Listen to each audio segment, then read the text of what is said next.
Welcome to this new podcast. We have a very special guest, Hasraf Dulull, who is a film and television director and producer of HaZ Films. Absolutely. I mean, look, first off, thanks for letting me share my journey. I mean, I started off in video games, so I did video games cinematics, and this is way back in 97. So it shows my age a little bit, like PlayStation 1 type of times. And then I went into visual effects for movies. And I worked on films like The Dark Knight, Hellboy, and some of those well-known Hollywood movies. But I was a visual effects artist. And then eventually I ended up making short films in my spare time. And one of them went viral called Project Kronos, and it landed me a Hollywood manager, and I did the whole Hollywood thing. So my first movie was a movie called The Beyond, right here. And that was a movie where I pretty much self-financed it myself. So pretty much I had some savings, I put it myself, because no one in Hollywood, no one's going to take a chance on you unless you take a chance on yourself. So there is the dream of you do a short film, it gets millions of views, and Hollywood agents fly you to LA and all of that. And I did all of that, but it's a very long process, to get a development deal, go through the script process, and especially when you're a first-time filmmaker. And that's the thing. It doesn't matter how many short films you've done. Doesn't matter how many awards you've won. You're still a first-time filmmaker if you haven't made a feature film that's been released. So that was a very struggle. That was quite a hard struggle for me. This is around 2015. So I remember I got to a point where I'm I need to make a feature film. So I had some savings, and I thought, I'm going to just go off and make my feature. And as I was making it, other investors saw it and they're like, oh, you're making a film and this is looking quite good. How much do you need to finish it? So that was a better position to be in, as opposed to the traditional position where you got a script, you have a budget that you want, and you're begging everyone to give you money to make your film. So I did that. And then from there, I ended up making my second movie, Origin Unknown, which was a bit of a bigger movie, just under $1 million US, called Origin Unknown. And it's got Katie Sackhoff, who you may have seen in The Mandalorian. And then from there, I was getting studio offers, and one company called Disney reached out to me and said, hey, would you like to direct the pilot for a kid show? And I'm like, I don't really do kid shows. My stuff's quite dark, hard sci-fi. You got the right person. And they were like, no, we saw your movie Origin Unknown. And what we loved about it was the fact that you have a human character and a CGI character, and yet it was believable. And that's what made me think that, using visual effects to serve the story and not just visual effects for the sake of explosion stuff. And that got me to direct the pilot and become an exec producer on Fast Lane. So let me just show you a clip of those projects so you can see what I'm talking about. Sure. Great.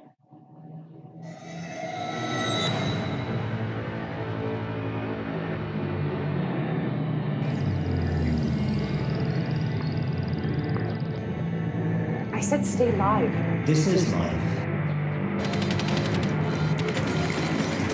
And this unprecedented mix of human consciousness and technology. I would suggest that this is the beginning of the future of astronauts to come. I see it! Excuse me, truck! Over there, go! Coming through! On your left! Now on your right!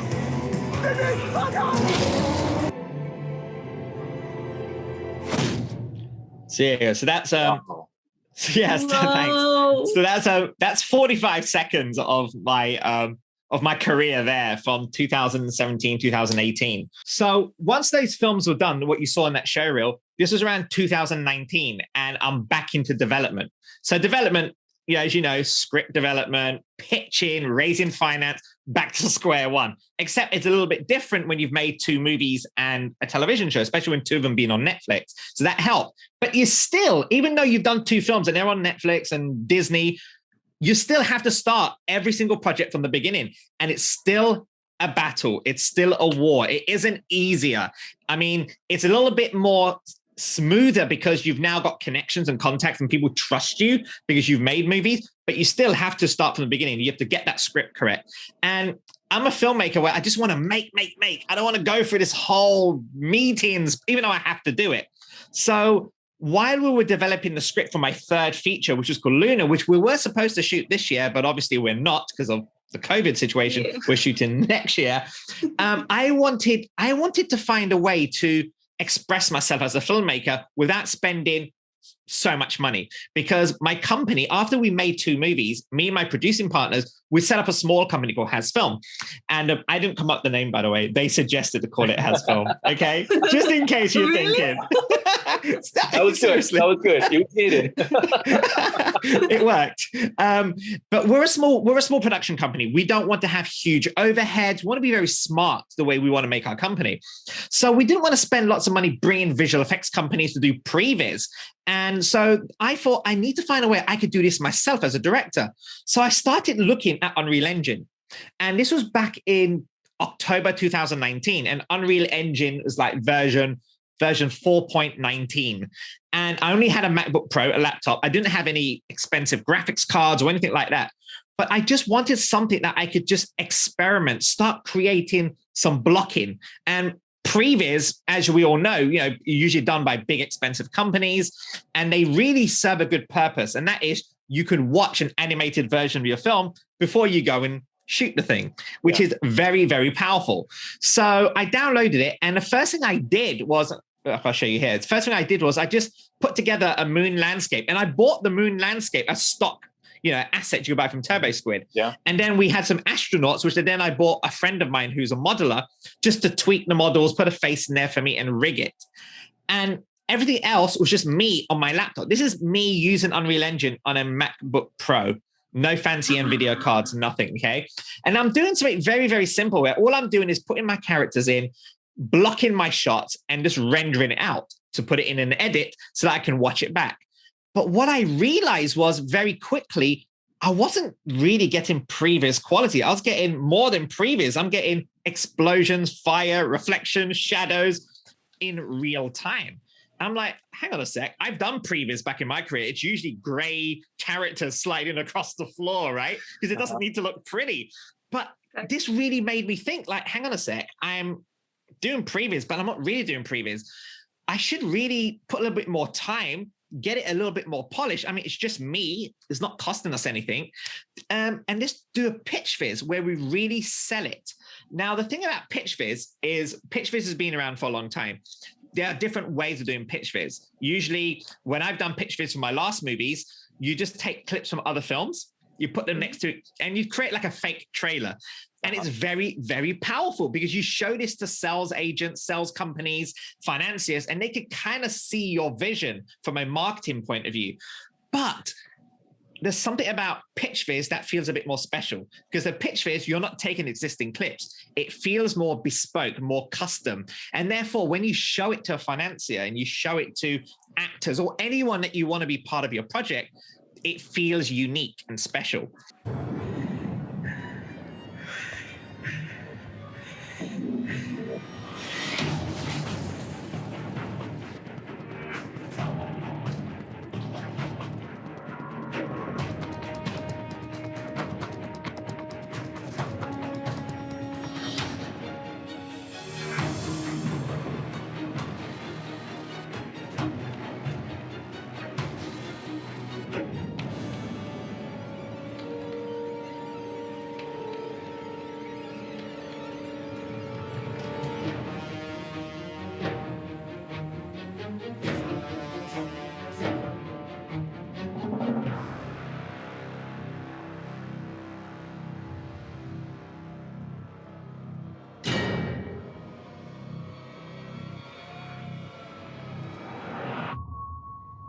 So there you go. So imagine that playing in a meeting, and then you have these shots coming up. And now these shots pretty much show you the sort of environments we would need to shoot at, whether we build it in a studio, whether we go on location and augment it with visual effects.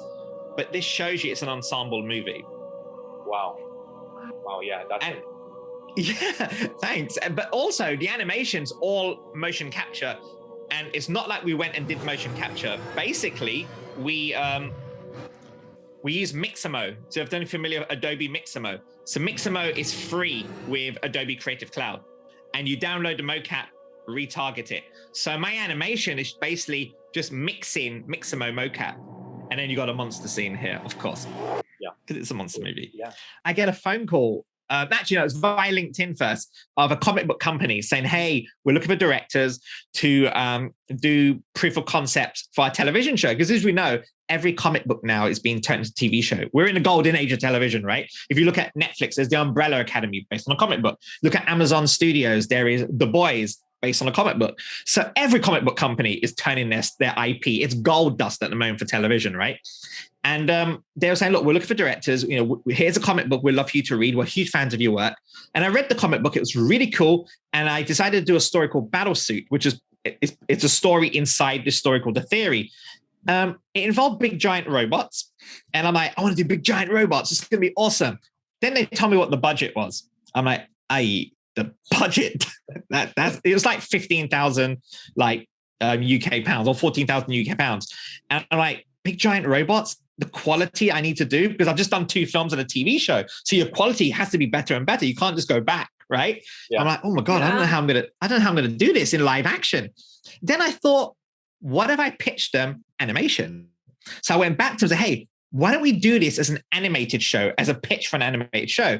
Now, of course, they're like, what's this going to look like? What does the animation style? Is it like The Simpsons, or is it like Love, Death and Robots? And at the time, Love, Death and Robots was very popular. This is like January last year. Yeah. And so, right. So everyone's like, we want Love, Death and Robots. So I'm like, okay, but you know, that cost a lot of money. That was like Blur Studios did 2 of the episodes, like $1 million a minute or something.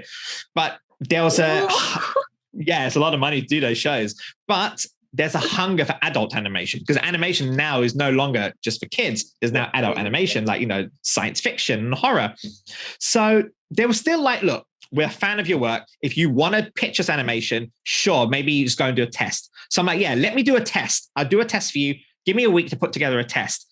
And there's 2 reasons I did that test. One, to set the expectation.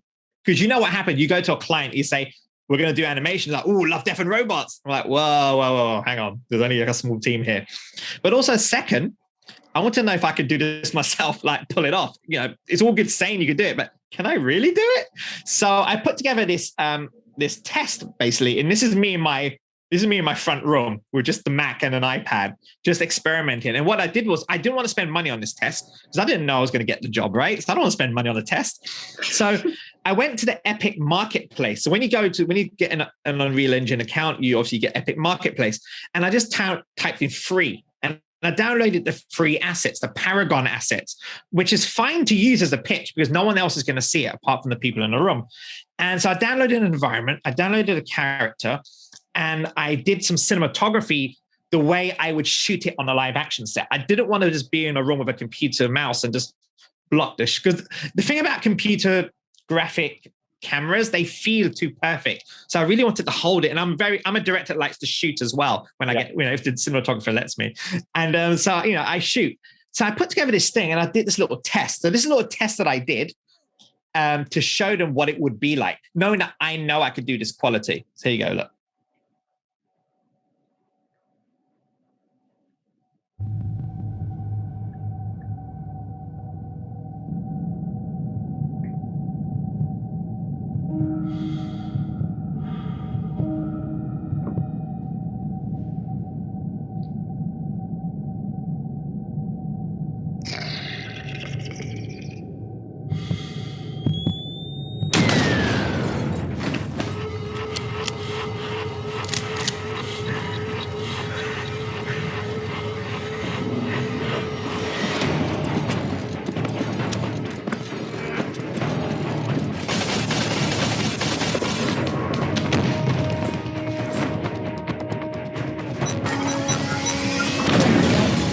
So simple little test, showed it to them, and they're like, okay, if you could do that, 12 minutes, go off and do it. Here's the money, go off and make the thing. No. Now, what was very interesting was, it wasn't a very good way of doing this, is because when you download those free assets, you could open them up and look at how they're done. That's the beautiful thing.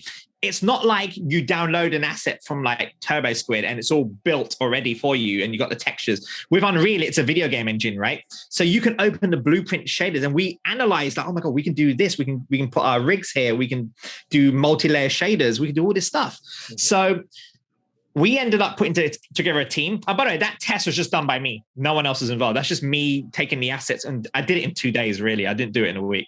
But I told them it took a week just to give. Yeah. But it really got them excited and motivated. And also it made me feel more comfortable. Like, okay, I know I can do this. But of course, you still got to set your limits, obviously, when you write the script. So, we spent like 3 to 4, I think it's about 3 to 4 months building this thing called Battlesuit, which is 12 and a half minutes. I'll send you a link to my website. You can watch the whole thing for 12 and a half minutes. Yeah. But here's 30 seconds of what the project ended up being, just so you know what it looks like. I could spend my entire career analyzing just one planet, looking at one species without ever knowing for sure if I got their history right.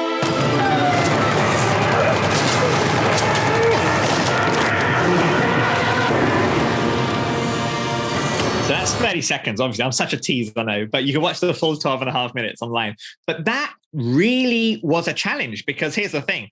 That was put together with just 3 people, right? So there's myself, who I directed it. I managed the production. I did all the shot creation. I was the animator. And I'm sure I edited. There's a bunch of other stuff I did, I'm sure.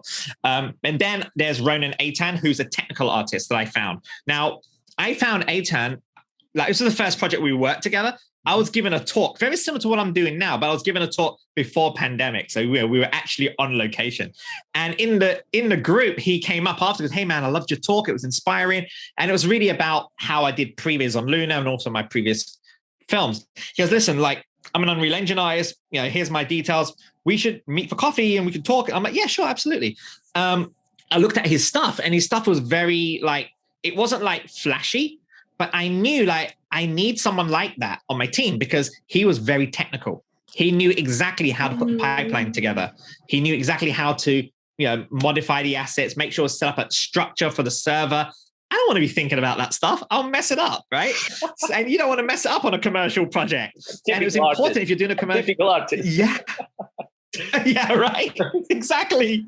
But having Ronan as a technical person on board meant that there's a security for me on the back of my head because I know if something breaks, he's going to be there.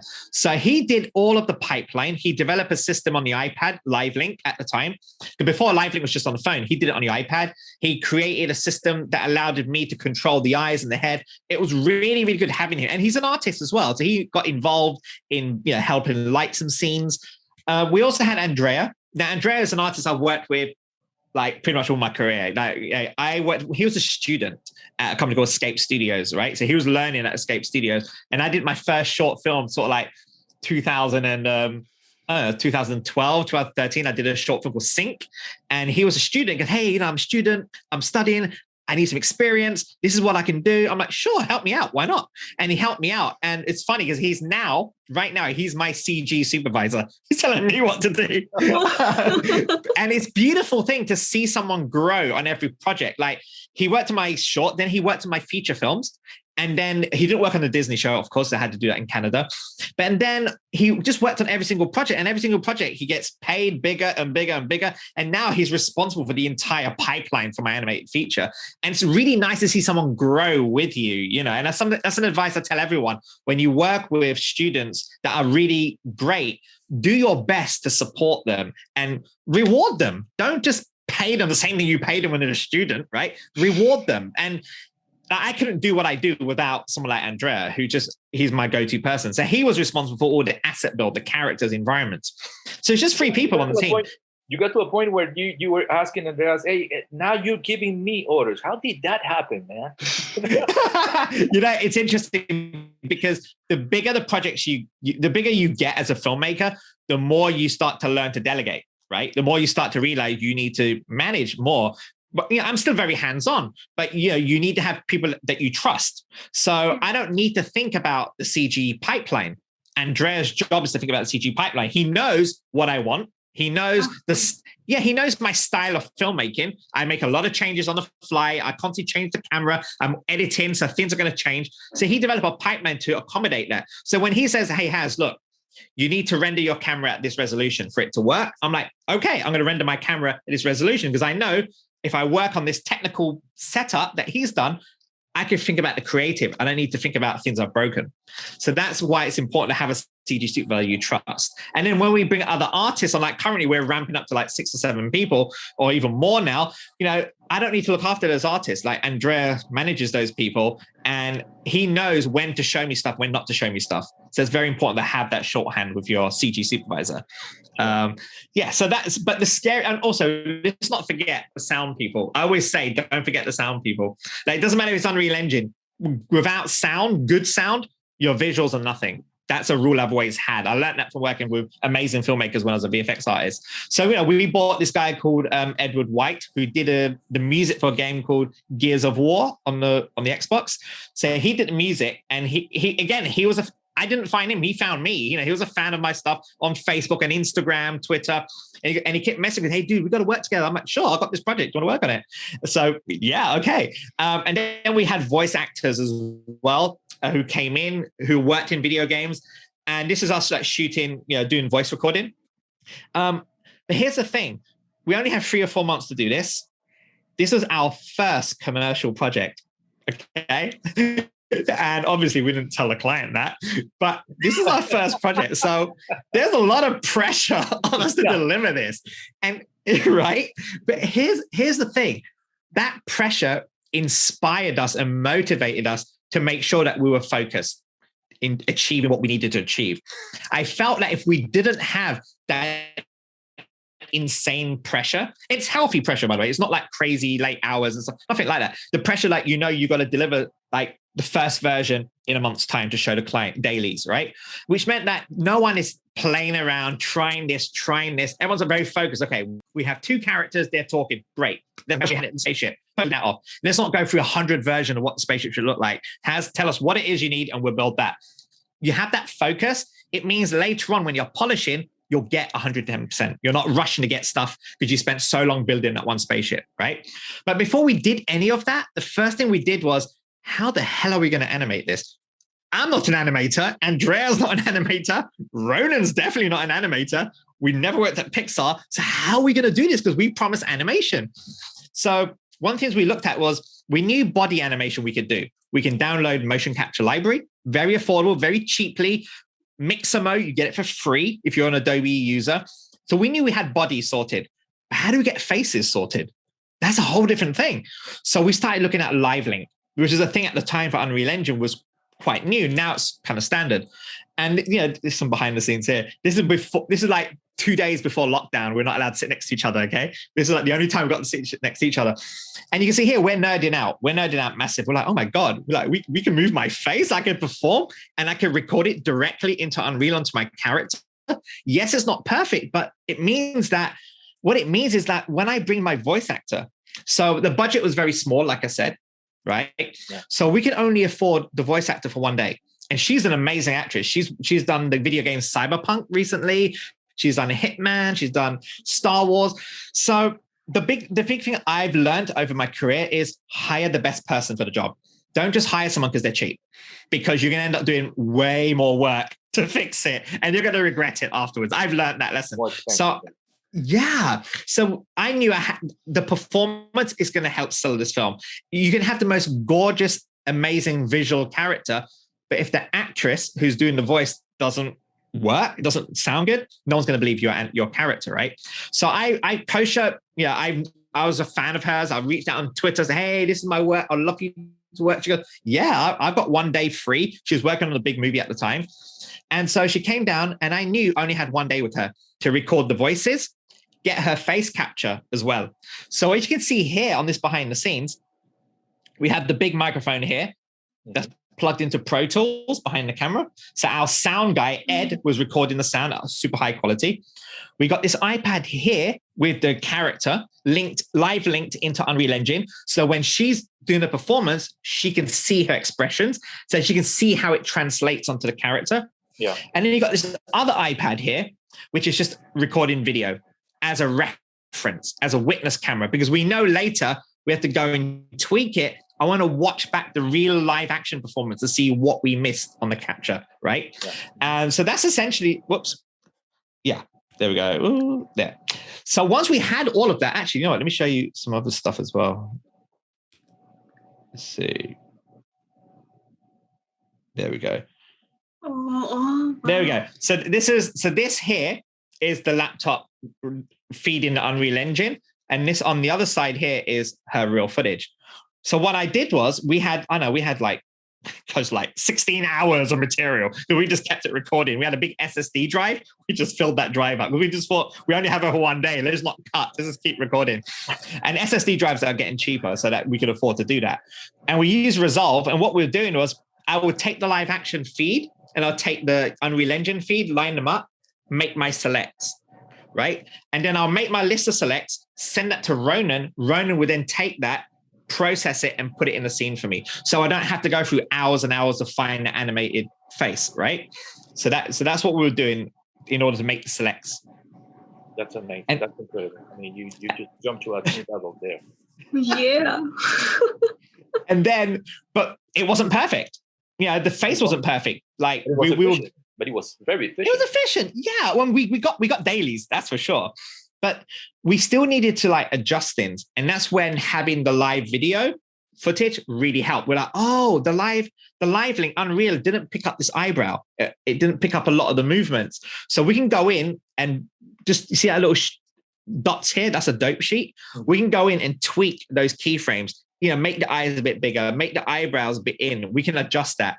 That's the beautiful thing about this. It's data. It's not footage, right? So you can manipulate everything and anything. That's the cool thing about real-time animation. So once we had that, we're like, okay, how do we use MOCAP to create the choreography, right? And because I came from an editing background, the way I did it was first we built a library of animation that we knew was going to work in the film. So we have our script. We break down the script. We say, okay, this scene here has our character running across the planet. Let's try and get a library of all the running animation, MOCAP we can find, buy, or get from Mixamo. We also know there's some conversation, there's some shooting, there's some there's some death. We build a library of that. Once we had our library, we then have our character, and we do something called retarget. We take the animation, we say, take it from this skeleton, retarget to our character. Here it is here. And now she's moving. Now, of course, the hands are going in. There's all sorts of errors. Then we go in and tweak all of those things. And that's what Ronan would do. He'll tweak all those things. But for me as a filmmaker, creatively, I got my performance all via existing libraries. So now, when I was talking about having an editing background, well, this is where the editing background comes useful. So in Unreal Engine, you have this thing called sequencer. Sequencer is your timeline.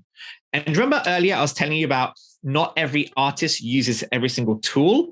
Well, from a director's point of view, the only thing I use like 99% of my time is the sequencer tool, which is where I control my cameras, control my lights, control the choreography of the action. That's it.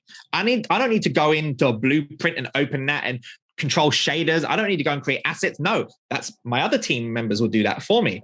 But I have an understanding of it, which helps a lot. But you can see here, I've got two clips. The first clip down here is the characters kneeling. And then the other clip down here is the characters standing. And I take the two motion capture clips, put them together. Just like in video, you have transitions, right? Like a crossfade. Like in Premiere? Yeah, like in Premiere or Avid, exactly. And now look, I'm blending between the two. That's blending between two animation. We don't have an animation of someone standing. Someone's standing, someone's kneeling, I cross blend between the two. And that's how we choreograph all the animation for this whole thing. It's all done like editing MOCAP. Once you get your head in that workspace, it becomes more fun. It becomes less technical. Of course, I've got to talk about big giant robots, right? Because I mentioned robots. So we use 3D Studio Max to build our robot. So Andrea built the big, massive mech suit. And we did a lot of the rigging, and we kept the rigging very simple. We didn't put a skeleton because it's a friggin' robot, right? So you just put like basic deformation that you can move. Mm-hmm. And then what he did was he got the textures looking as good as it needs to be. And then we use something called Datasmith. Datasmith is the bridge between 3D Studio Max, Maya, Blender, and Unreal. Yeah. And what it does is it brings everything, including explosion animation, by the way, is cached FBX. We then brought that into Unreal. And then we did all of the shader work all in Unreal. We didn't do any of the shader work in 3D Studio Max. We just did the texturing and the UV mapping in 3D Max and Substance Painter. Everything else, all of the the layering of how much dirt there should be on, what emissive neon lights, all of that was done in Unreal Engine using the shader tree. That saved a lot of time because it meant that I can take the rough version of the model, start animating, and not wait for the model to be finished. So the first cut of the movie had really rough versions of the character, but it didn't matter because the skeleton's not going to change. It's just the shaders are going to change. So Andrea could work on the shaders, update it, and it'll update in all of my scenes. That was very efficient because I remember back in the day, a Maya artist would update something, and then the Substance Painter artist will update something, and then you put it in a scene, and then the layout artist has to update it, and then you send it to the lighting guy, and it's like, oh my gosh, so many steps. I don't want to change anything. Whereas here, it encouraged you to change within reason.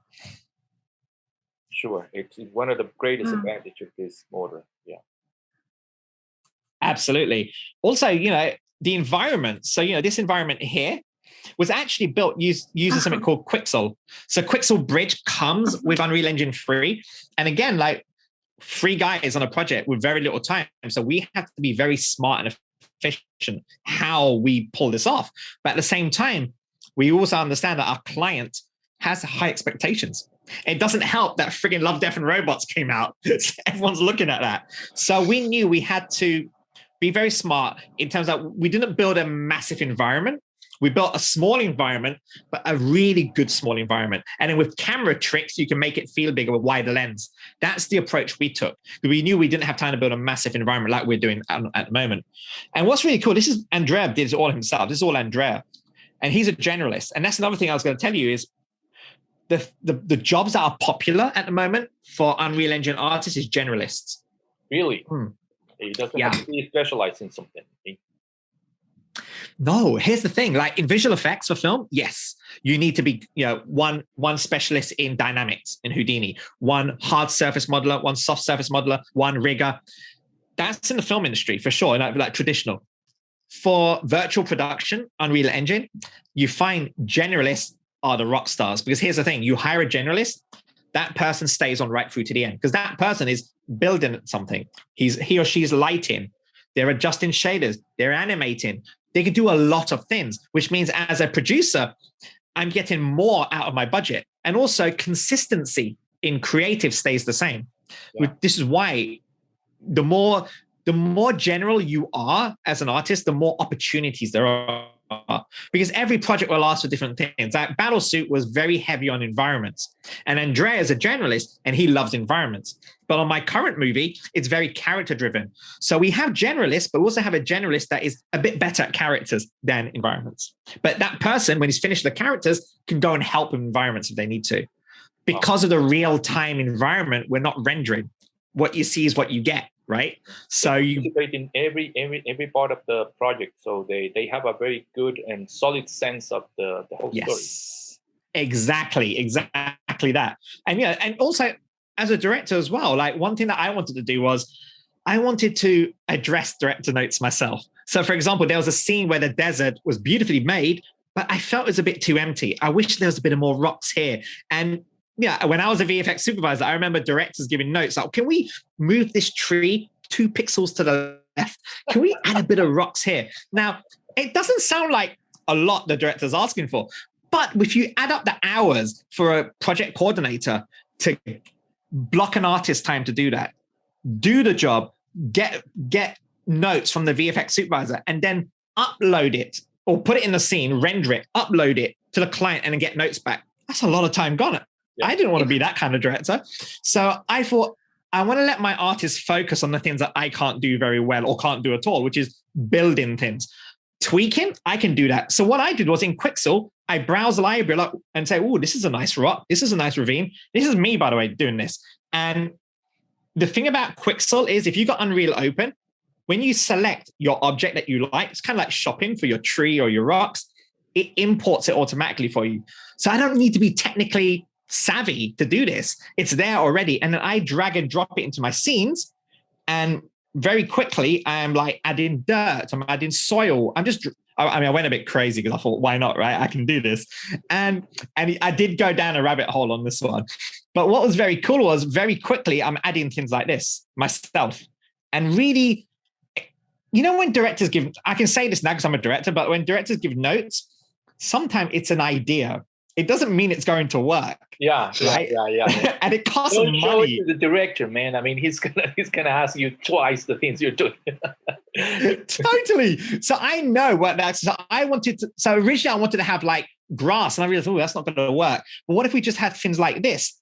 So it gives me time to experiment and doesn't hinder on the schedule or the budget, or more importantly, doesn't add additional stress to my artists who are already like thinking, oh my God, we got to get this done within like 2 months. But also you can see here now, look, I've managed to do all of this myself just by drag and dropping. That is powerful. That is one of the reasons why we got so much done for so little time, is because directors that are going to be doing Unreal Engine work, there's going to be a new breed of directors. I mean, I'm not the only one doing it. There's a lot of other directors that are doing what I'm doing. But the thing that makes us different is the fact that we're hands-on. We go in, we do as much as we can. And that's a new type of directing. And you'll find a lot of those directors will come from people that are VFX artists, people that worked in CG. You know, like I didn't go to film school. No, my film school was working on other people's films as a VFX supervisor and learning, oh my God, this is amazing. Also worked with some really bad directors. You are a breed apart, man. You are a breed apart. That's for sure. But yeah, you don't need to go to film school for this. And I know a lot of VFX artists, a lot of CG artists, animators want to be filmmakers, but they're always afraid, like, well, I didn't go to film school, so I can't make my film. Whereas now with something like Unreal Engine, you have an idea, no one's going to stop you from telling your story or just doing a test shot that may inspire other filmmakers to work with you. So I thought that was very, very interesting. Let me just show you some other things I was doing. Oh, this is cool. So, you know, in every science fiction film, you have sort of like holograms and stuff. Now, usually holograms are done in After Effects or Nuke, right? You do that as a separate thing. I thought, let's do it all in Unreal Engine. So what we did was in Adobe Illustrator, I created some shapes, and then we export that as vectors, turn those vectors into OBJs, into solids, brought that into Unreal, and then we applied a glow shader, an emissive shader. Now, whoops, hang on, let's have a look. There we go. And so now when you put all of those objects together, you've got this really cool screen. But what's very cool about it is it's not a 2D image, it's physical CG. Each of those components have keyframes. So I can spin one of the lines, flip them around, and the light would affect my character here, all in real time. Really? This is all in real time. This is not me rendering. There's no compositing. It's final pixels. And that's what really blew my mind away as a filmmaker. I'm like, there is so much control I have here, and I'm not breaking the bank. I'm not breaking the schedule. So that is one of the, and also I went even further. I even did a title sequence. Usually you do a title sequence again somewhere else. And this inspired me as a filmmaker because I never thought of doing a title sequence all in the same scene. So we took the scene, the opening scene of the spaceship leaving the planet. I'm like, why don't we use that shot to reveal the title, but in 3D? So we built the text in 3D Studio Max. We animated it in 3D Studio Max. No shaders, just the FBX geometry. Brought that in, and then I applied a shader, but it's using the same lighting as the entire scene. So now you got this whole scene. It feels like this big epic title sequence, all done in real time. And I would never have come up with that idea if I wasn't doing it myself. So there you go. Really give you new ideas and new ways to present it. Totally. But even things like cinematography. You know, we use this thing called Dragonfly, which you can buy these game joysticks and put them on the side. Very affordable, these games. You can buy them on like Amazon, called Game Vice. And I was able to map the controls onto my joysticks to do like war type action. You know, this is what it would have been like if I didn't do it this way. It would be 100 keyframes, okay? But what's cool is that there's me moving around in a virtual world. Now, remember, I told you I miss being on location because I love doing live action. Doing this made me feel a bit better that I wasn't shooting live action. I felt like I'm on a real set here. I'm moving around the robot. I'm recording it. So one person on the other computer is recording it in Unreal. I'm doing as many takes as I want. And then later, when I'm in Unreal, I select the camera takes I like. All in real time. It's mind-blowing. It's like making Avatar, but on a small level. And that's what really, as a filmmaker, made me think, well, there's a million other ideas I could do with this. And this could be a good way to make films on a budget that would usually cost hundreds of millions. You can now do this with a small team for very little money. So what about the budget? I mean, you mentioned this might be an indie budget. This was a 12-minute project. We did it for like 16,000 UK pounds, which really, yeah. We drank a lot of coffee as well. No, but we did that because we were very efficient. You know, we didn't build stuff we didn't need to build, like a tree. I'm not going to go build a frigging tree. I'm going to go to TurboSquid and buy a tree for like $5, right? But the robot we had to build because the robot is very specific to the film. So we put our budget and money into building something that we don't have access to. The desert was built up of kit bashing. We found, we found rocky textures. We found broken buildings. We used Kit Bash 3D. We bought some Kit Bash 3D assets. And then just like Lego, you put them together to make something fresh, as opposed to spending weeks and weeks creating turntables and all that stuff. We just build it and put it straight in the engine, see if it works. So that's a very indie way of making films, of course. It's very similar to when you're making an independent movie, right? You go on a location, you get the permission, hopefully, you get your camera and you shoot as much as you can and you go and edit it. It's a similar thing with real time that I found. And that's why we're able to achieve so much with very, very little time and money. But when that came out, that came out in May 2020. And it was huge. Like First Showing.net, Razer Epic did a spotlight on it. And what was very interesting was 3 years ago, I remember going to Los Angeles and pitching animation. They're like, nope, not interested. Too much money, or different type of directors for animation. You don't do it. Now, those people are coming back to me and say, hey, we saw this animated film. Like, this is interesting. We should talk.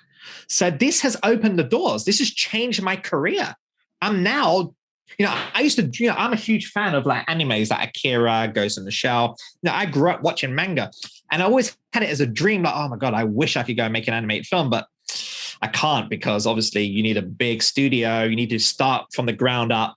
Was all of a sudden I made this really rough commercial project and now I'm being asked to direct animated films. And this was because I decided to learn a new tool. I was being bold, I was being brave. And I'm like, you know what? I got some time. I'm not making a movie. Let's learn something. And that's the thing I tell everyone is you're always learning on every single show you work on, man. Every single film is a new battle. It's a new challenge. What worked last time doesn't mean you should do the same thing on this one because people's expectation changes. You as a filmmaker want to be more ambitious. So from that, I start to look at the market. And this was around, June last year, pandemic hit hard, obviously. Whole world is affected, horrible crisis, which meant all film production stopped. No one's making films. And I'm a film director and a producer. I want to make films. Like, that's my living. That's how I pay the bills. What the hell? So I'm like, what I do? All the Luna's not going to be happening. All my agents in LA are they're not doing anything. There's nothing that can be done. I'm like, I looked at the market, and remember I was telling you earlier to do some research on the market. I looked at the market and I looked at, Netflix are commissioning more animated features. Apple just commissioned another one. Warner doing that. I'm seeing a lot of animation here. What's going on? And I realized if I want to continue telling story, I need to be brave to jump the format. Jump from live action, pivot to animation. And I just did an animated project, so why not? And then all of a sudden, few offers start coming in. People say, hey, we've got this animated project. Would you be interested? There's a project called Mutant Year Zero, which is based on a video game. So this is a video game called Mutant Year Zero and done by a Swedish games company. And the studio in Los Angeles reached out to me, said, hey, we saw your thing on Battlesuit. We love it. Can we jump on a call? Now, typical Hollywood pitching is you pitch it and then you go away. You create a pitch deck. You do some pitch material, right?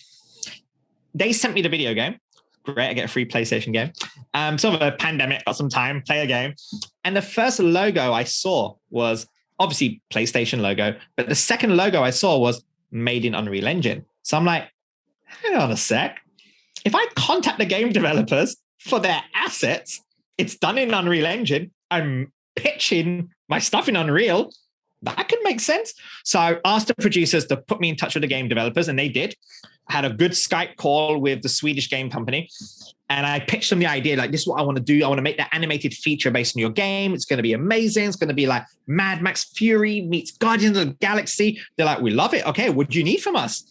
I'm like, I need your assets. They're like, what? I'm like, I need your assets. And they're like, wow, you won't be able to use them, man. They're all Unreal Engine assets. You know, most producers rebuild everything from scratch.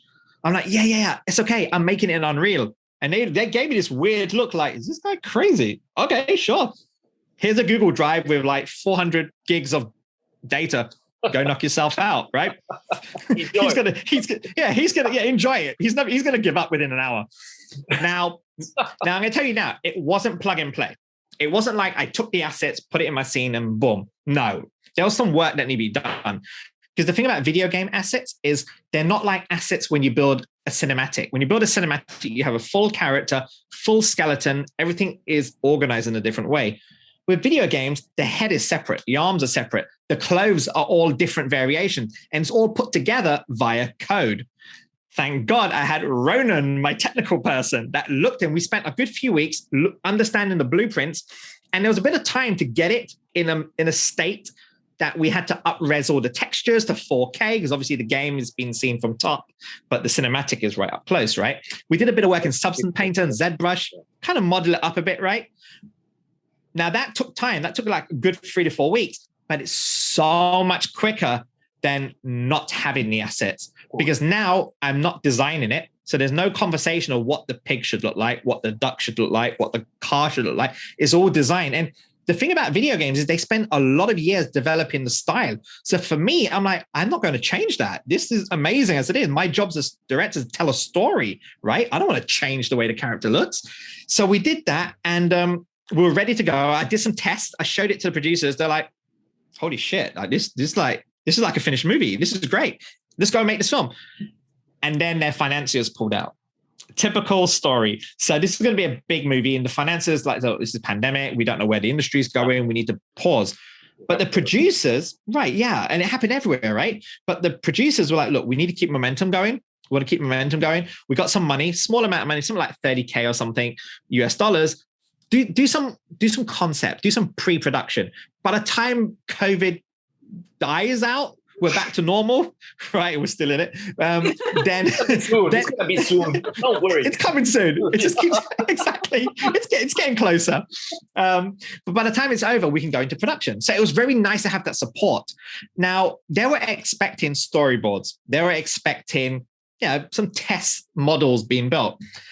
Here's the thing: when you're doing pre-production in Unreal Engine, it's kind of like you're making the film already because you're in real time. So I was showing stuff to the producers, and they're like, we don't understand. You're making the film, but what about all the concept art? I'm like, well, we don't need to do it. It's all in Unreal. So they were like, holy shit. Well, why don't we use that money to create a sizzle, like a teaser trailer with the original material, and we use that to start raising more financing and get bigger name actors and make it a much bigger project. So we spent about... Yeah, it changed. Yeah, right. And it was we spent like 3 to 4 months creating this sizzle trailer, again, just with 3 people, the same team as Battlesuit and the same music guy. But this time we rendered in 4K. I had to buy a better graphics card because we were doing much more high quality fidelity in terms of the photorealness, but still stylized. So this is that's the game, by the way. But here's a little clip. You can watch the whole thing on my website. But here's a little clip to show you what it is. You get to die. I have to live for all eternity. Oh, fantastic. Yeah! Seriously?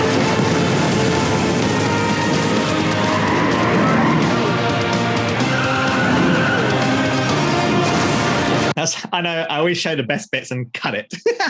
But I mean, it was bombastic. It was crazy. Some of the ideas, when as a filmmaker, you sit in bed and you're thinking, wouldn't it be cool if we had the camera go underneath the bike and an explosion and a pig with a gun? Well, you can try it out. You can do that now. You don't have to storyboard it. You can just try it out roughly, see how it works. So that really, really got me thinking a lot of like, I need to focus my company now on doing animated films for now. But also, it doesn't stop me from doing live action. Because here's the thing. All of my education on my last 2 films, how do you work with actors? How do you tell good story? What is the pacing, the editing, the lighting? All of those things are applicable in live action, are just as much applicable in animation. It's the same thing. You still have the same lens, the same framing that you have in live action. Is that now you translate it into animation. And so I felt like I wasn't doing a career change. I felt like I'm still making films, except it's a different format. And that got me really excited. It got my agents in LA very excited. And I started having more conversations with like Netflix, HBO. And I've only been doing animation for a year. So as much as it inspired me, I'm really hoping that this will also inspire other people out there, because all I did was just learn Unreal Engine and just had a crazy idea and just did it. And from there, it spiraled. People will notice. You know, you do work, you do it, you put it online, people will see it. And I think that's the beauty of the way we live in the world today, where the internet is so accessible. Everyone has the internet on their phone, right? But also social media. You know, I posted some tests I was doing, put a hashtag virtual production, hashtag Unreal Engine. All of a sudden people say, what is this? And then people start sharing it. Assistants start sharing it to their bosses. Their bosses look at it and go, what is this? Like, we should talk to this director. So yeah, that's kind of my big advice, is just do it. Here's some behind, since I'm here, I might as well show you some behind the scenes. But this is like, you know, we're doing things like physics. I would never imagine doing physics. So things like, you know, the newspaper flapping in the wind, usually you animate that keyframe. We just put a wind effect in Unreal and we had it moving. So things like animation's quicker to do using physics. And again, this is, you know, I can just do that myself if I wanted to, just by putting some smoke. But the thing is, though, I'm not, the thing I want to make clear is I'm not waiting to have a render done, put it through a compositing tool, and then in an edit. I can see this as I can make changes on the fly.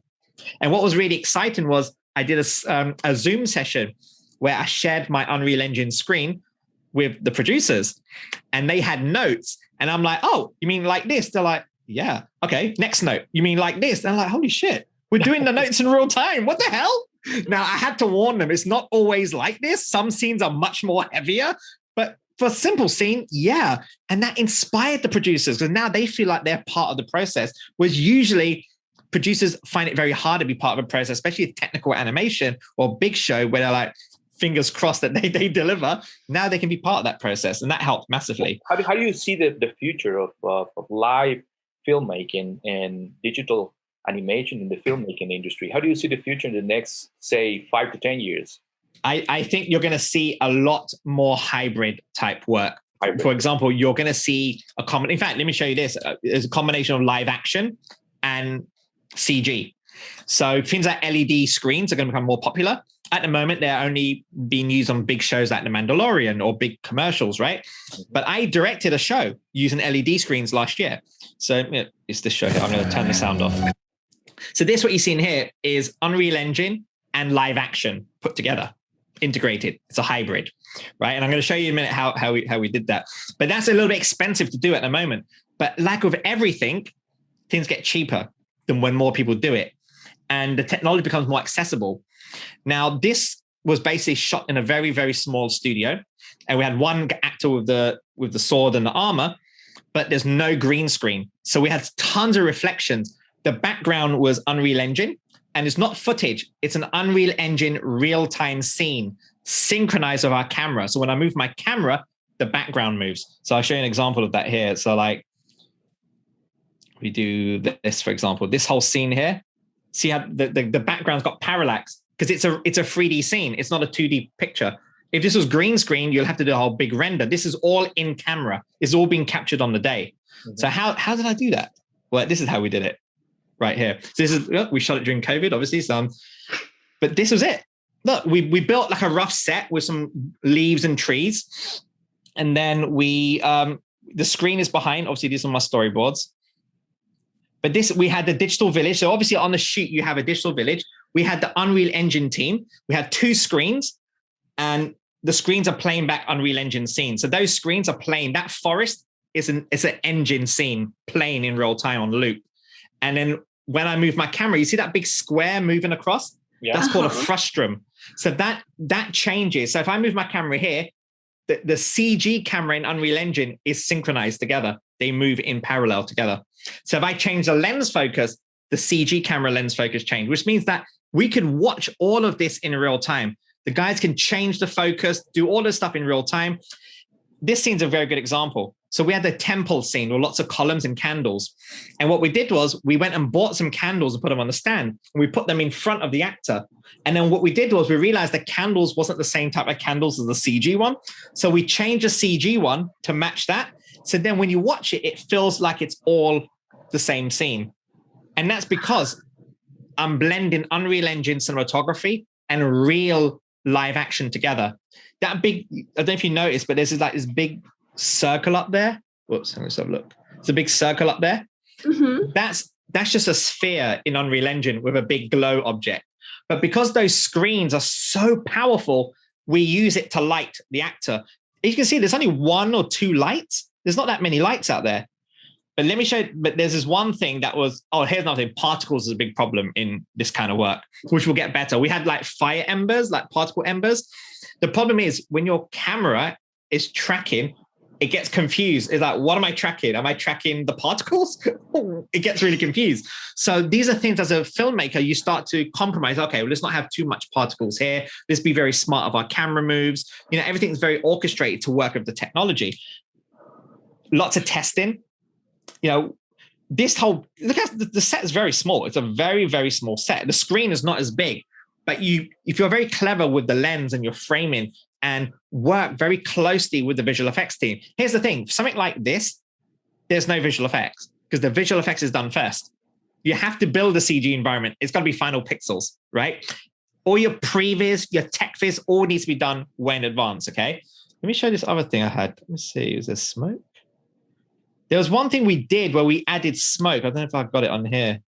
Bummer, I've shown enough time. But what we did was we added sort of like smoke and stuff in the scene, and it worked really well. It blended the screens together.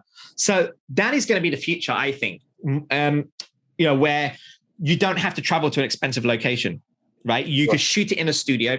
Or another example could be you want a really good actor, this amazing big name actor, like you want Brad Pitt, right? But Brad Pitt is busy in Australia shooting something, but he has 2 days free. So what you could do is you could set up the LED screen in Australia, use their tax incentives, whatever, have a team there, set it up. You go via Zoom, direct him, use the same Unreal Engine scene, upload it somewhere, they download it. He'll shoot his scene with the background, the same background that we shot in London, and it all sits perfectly. So it saves logistics, it's safer, but also it means that you have more in your film for very little. So at the moment, this is that is the future. And, we're going to do way more. I think in the future, you're going to have like hologram, like projections. You'll be able to walk around a CG character. But this is all starting from a free piece of software called Unreal Engine. The big advice I tell everyone is, don't be afraid to try new things. Now, that's very easy to say, of course, but really don't be afraid to try new things. Like if you want to do 3D modeling, download a demo of 3D Studio Max for 30 days or something. Try it out. There's so much knowledge out there. The other thing also is, whatever your circumstances is, like you may not have a computer, fine. Go to your college or wherever you study. Ask if they have a computer. Book some time. Use the computer. Resources are so much more accessible now. When I was at school, there was only like one computer that had a 3D software, had a CAD software. And I remember like, oh my God, like I want to use this. So I remember asking the teacher, like, can I use it? They're like, no, it's not for children. This is for the adults. And but I want to learn. So I took time out after school for 1 hour every night, every evening to learn this. So if you ask, you'll get. You won't get if you don't ask, basically. That's my advice. You always have to ask. The other thing also is you're always going to hear no. My career, I would say 80% of the time, the answer is no. I want to make this film. No. I want to have this actor. No. I want this amount of money. No. I want to shoot this. I want more shooting days. I want that camera. I want that lens. No. You're going to hear that. Get used to it, because it doesn't matter how big you become, you're always going to hear no. Your job, whether you are a student, whether you're a big director, whatever your job is to convince someone why they should say yes. There's always a million reasons to say no, but you just have that one reason to say yes is all you need. So when I always tell people, whenever they're pitching their ideas, don't try to pitch There's tons of advice here, I know. But like, don't try to pitch something that feels textbook. So for example, like, if you want to pitch a film, like for my second movie, Origin Unknown, is about a robot and a female astronaut that is trying to figure out the cube on Mars. Now, instead of saying, oh, it's about a robot and this woman and she's going to find what the cube is, it feels very textbook. The more passion you put into it, like genuine passion, people feed off that passion, right? They feed off the genuine authenticity of your pitch. So for me, how I do my pitch was like, I'm like, hey guys, look, I've got this great film idea. When I was a kid, I loved watching Amblin movies. I loved movies like E.T. I love movies like Flight and Navigator. So this film is a love letter to those films. And this is why. You start it like this, people are more engaged. They're like, oh my God, not only this guy loves movies, he loves movies that we like, but also he really wants to make this film. How can we say no? That's something. And again, it's something that you don't learn very quickly. It took me a while to get used to this. I'm not usually very confident, by the way. And it takes years to get confident, but you start early, the better. Another advice I say is the more you can collaborate, the better. Now, I know so far, I think I showed you a lot of stuff I showed you is me doing a lot of my own, but collaboration comes in all sorts of forms. You can have collaboration with people on your team. You can have people collaborating, you giving you advice. Even just showing a version of your work to a friend. Say, hey, have a look at this. What do you think? I don't know what's wrong with it. I don't know. What do you think? And sometimes they're like, oh, yeah, the hair looks wrong. You're like, oh, I didn't think of that. That's the level of collaboration. Don't be shy not to show stuff. Like, the internet is full of trolls, of course. Like, my God, the amount of bad reviews I've had of my film doesn't stop me. You're always going to get haters, right? Your job is to tell a story that you comfortably want to tell. That's your job. Your job is not to please every single person. Again, as an artist, it's very, very hard to accept that. I still get anxiety. I'm like, oh my God, I hope people love this. I learn on YouTube, like one person's, oh, we hate the animation. I'm like, oh my God. But you got to think, like, your job is to create something that you intended to do. Whether it does well or not is out of your hands. It's out of your control. Now, what you can do is show people your work. Now, notes, that's another thing I want to also say. This will be the final advice, I promise. The big advice I would say is critique is a big thing for artists, okay? I remember when I started out as a games artist and I showed my portfolio in an interview and it got ripped to pieces. Like, they're like, this is really bad. This is really badly animated. This is really bad CG. Now, instead of being like upset about it, which you will be because you're a human being, or you get very defensive. Go, what do you mean? No, it's not. It's amazing. What you should ask is, what can I do to make that better? And that's what I did. I worked in video games for a while. I applied to a company called NPC to work in visual effects. I was very naive. I thought, oh, I get a job in film. I've got great video game trailers in my reel. And I got rejection after rejection after rejection. So one day I just rang up NPC. I'm like, listen, guys, I've sent my show reel in. I know you can't tell me why, but I'd just like to get some advice. Like, what can I do better in my reel that the next time I submit it, I at least get a chance to have an interview? And they're like, okay, well, here's the thing. Visual effects, it's about live action and CG put together seamlessly. If you can show us at least one shot in your show reel that can demonstrate you have an understanding of live action and CG, we'll interview you. Because at the moment, you've just got all CGI. And this was a time when Harry Potter films are coming out. So the compositing was a big thing. So what I did was I got a really, a cheap DV camera. This shows how old I am with the tape. I had some video game renders. And basically, I shot some footage, comped it, and it wasn't perfect. It was really bad. But it was enough for them to go, oh, he listened. And also, he really wants to do this. Let's interview him. Yeah. So listen to notes. Here's the thing. Like I've made a couple of films now at a TV show. I still get notes. My producing partners give me notes. Some of the notes are really silly, I have to admit. But some of the notes are like, I didn't think of that. Notes are just notes. No one's putting a gun to your head to say, you must do this note or you'll get fired. No, you're still the director. Your job is to look at notes constructively and say, what if I just try this note out? How will it affect the film? And, I have to admit, 7 times out of 10, the notes actually make the film better. Or it made me think of something that I didn't think of before because I was so tunnel vision on this one thing. Yeah. So that's my advice. Wow. Well, I loved it. you just had Stephanie hooked to your presentation. She barely spoke, but I think she has a lot of new ideas. And this podcast is going to challenge and it's going to send a real message of a great person, which we know, and a great friend, which we think we're going to build that in the right now in the future with HaZ. Absolutely. So I just tell you guys, look at this podcast, look at that material, look at this story, enjoy it and inspire yourself.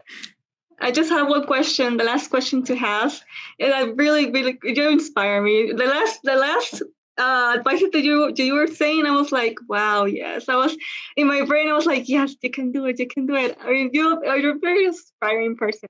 Oh, will thanks. you have your doors open to all these students that are coming from out of the certification that may be a good, fresh, new material to your company, to HaZ Films?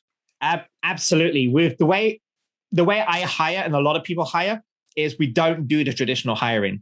For me, I find it more interesting to look at a show reel that shows this person is passionate about something, as opposed to the typical way of hiring where you look at the show reel, oh, this person worked on Star Wars, worked on King Kong. Oh, wow, these are amazing shots. Oh, you're amazing. Because, in my past, when I was a VFX producer, we used to look at show reels and go, oh my God, this person worked on Star Wars. He's going to be amazing. And you find that person did a tiny little thing on that shot. And when you put them in an environment, they're like, I don't know, I was so used to working at a big company.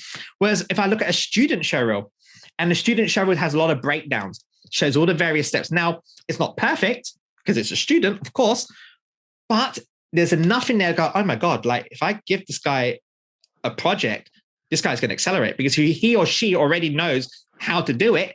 They just need to work in a professional environment. I'd rather hire that person. I mean, Andrea is a good example. He had no experience at all, but I just loved what he was showing me on his breakdowns. I'm like, I've got to work with this guy somehow. So yeah, absolutely. By all means, for me right now, everyone's looking for new talent. So I never say no to a show reel to look at for sure. Great. Oh, thank you. Thank you so much. My thank pleasure. You for accepting. And, it's okay. Thanks. Thank you. Really.